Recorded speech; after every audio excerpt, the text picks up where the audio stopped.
So teachers, this year we are doing Bobcat Bucks a little differently on our grade check days.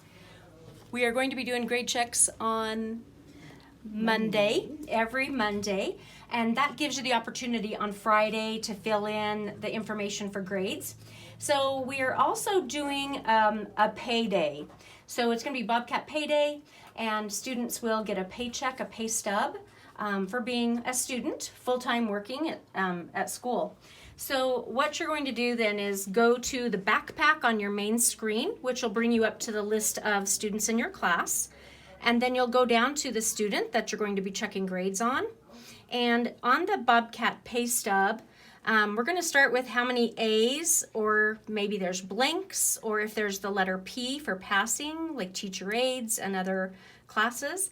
I'm going to go ahead and count up how many A's are here. So I've got 1, 2, 3, 4, 5, 6, and I'm going to write down 6 times the 3 is 18.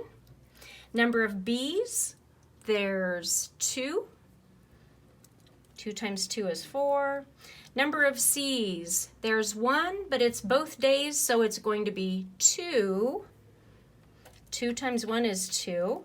Now I'm going to add these up, 24. And using this, math teachers probably won't need it, but the rest of us will. We're going to take the 24 divided by 5, and it's 4.4, but we're going to round it up to the 5. It just makes it easier in the store and for students, and also on our apps and the PBIS website that we'll be using.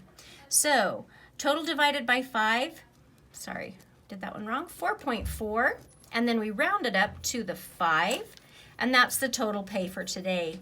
So now what we're going to do, you can have this on your phone and look it up, or you can go to the PBIS website. Just look at that. And we are going to just have that tab open and available. And then you're going to go to that same student's PBIS rewards page. And I notice here that the current balance for this student is 0. So they did get 5 points today for their grades. So it's 5 points for their pay stub. So now it'll show up that I have 5 Bobcat Bucks. So 0 plus the 5 that I gave for the grade is the 5 Bobcat Bucks. And so then we'll give that to the student.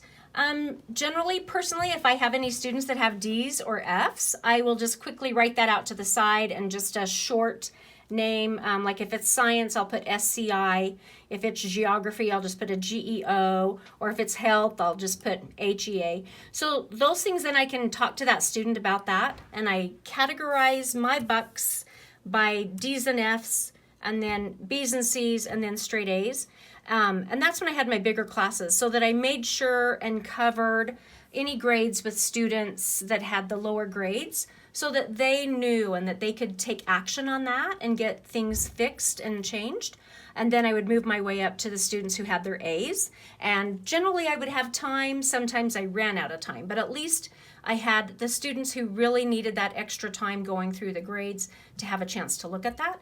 And then I always gave my students with all the A's still the opportunity, because sometimes they wanted to see why they had an A- instead of a regular A. So I'd have them come back and they could look at that class quickly and get that taken care of.